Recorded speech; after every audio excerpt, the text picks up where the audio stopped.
Good morning. When I started our company, I thought everybody always acted the way an owner acts. I thought when you hired people, they come on, they do their work, they don't have problems. You just say, okay, I need you to do these things, please do them, and we'll succeed together. And I quickly found out that that is not the case. People have people problems. People have people issues, and you've got to deal with that if you're going to grow your company. You've got to go walk through those challenges with your team, and you have to connect your team to your values consistently, and you have to help work through those things that are coming, the people stuff that's going to come up in their life. And I was frustrated for many years, like 6 years, until I fully implemented this system. And it was a night and day difference. And I just want to share that with you because I think maybe it'll help you in your company. And it's one of the ways that I lead Taika Translations, our language services company. And it's helped me to be able to develop a consistent cadence of accountability that causes incredible production and that causes connectivity and performance in team members on a consistent basis. And it gives you a consistent opportunity to meet with them, talk about those things, and do some course correction as you're going about your work. Because a lot of times what leaders, and what I struggled with was this, I would give the instructions, I would give the job descriptions, give the KRA, give all this information on what they're supposed to do, and I would like set it and forget it. That was kind of the hope. Like, you do your work, I'll do my work, and we just kind of work, and everything will be fine. Well, it doesn't work that way. So I listened to a great business leader talk about this in a couple different ones, and I worked to develop our system for how it's going to work for us. And so the weekly report, every team member in my organization, every single week, sends in a weekly report on Friday. And what is in that weekly report is what was good about the week, the high, let me just, not good, but I'll say high, the high of the week, and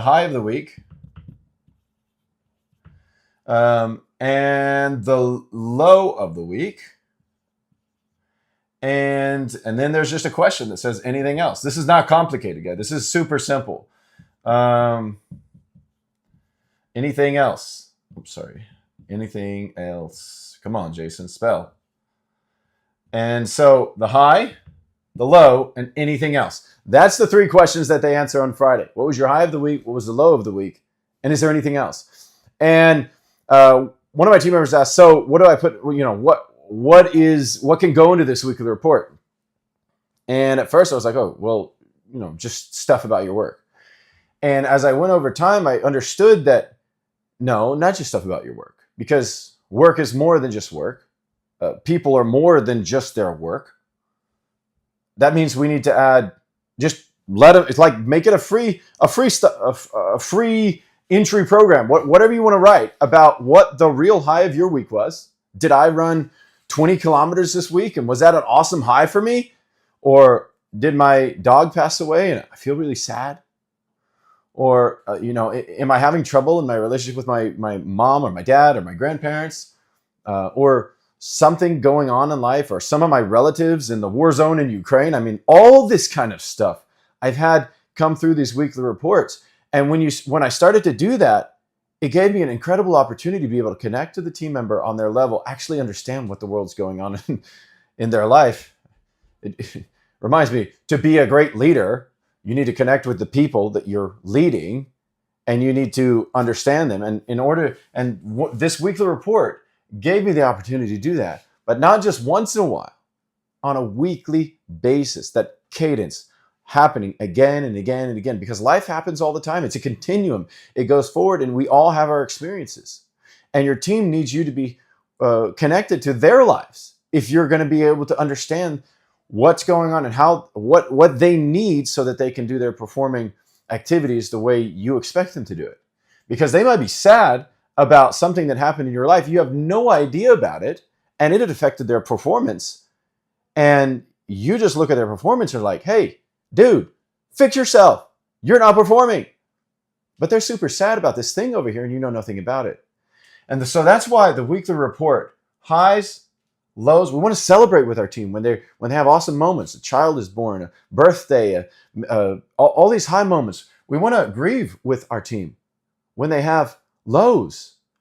And anything else they find relevant. Your team is special. They're amazing. They've got incredible things going on in their lives outside of their work, and they might want to share that. Well, let them share that, and you be a part of that. That's part of good leadership. You caring about the people and being invested and involved in their lives, and that great honor is they reciprocate that. If they're great team members, they reciprocate that. They care about the team. They care about you because you care about them, and they're involved in the company and the life, and it helps performance. So you get to meet them on a weekly basis to talk about the highs, the lows. I mean, we're not talking like an hour and a half, 2 hours. We're talking about like 30 minutes. We get to talk about the highs and lows and anything else. And then we get to touch base on the performance for the week. And a lot of times in the weekly report, they'll say, you know what, I wanted to get this, and this done, and I only got this and this done. And I really could use some help on this. And you'll find all that stuff out in the weekly report. And it's really a really incredible productivity tool. You think, well, I don't have time for more meetings. Well, how I did it is I took my direct reports and I do the weekly report meeting, the one-on-one meeting with each of my directly reports. And then those, they have direct reports under them, and they do the one-on-one meetings with each of theirs, and they also read their weekly reports. I actually see the weekly reports for our entire team, and I do go over those on a weekly basis, just in case there's something like extra challenging or extra important that we need to address, or a morale issue, or a death in the family, or something really powerful that impacted a team member's life that I just didn't know about, even though it may be a couple levels removed from me. And that was a huge impact on my team. So I just want to share that with you, and I think it will help you in your business and help you to be a better leader. So have your team fill out the weekly reports, a simple high, low, and anything else. And then every single week, do a one-on-one meeting with your team, even if it has to be virtual. If it has to be virtual, but do it. If you can do it in person, great.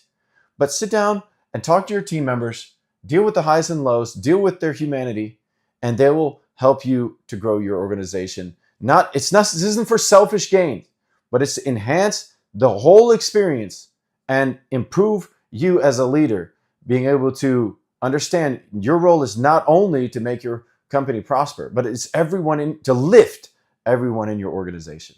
And this is a tool to help you do that. So that's my word for this week, or for today. And I hope that helps somebody out there who needs it.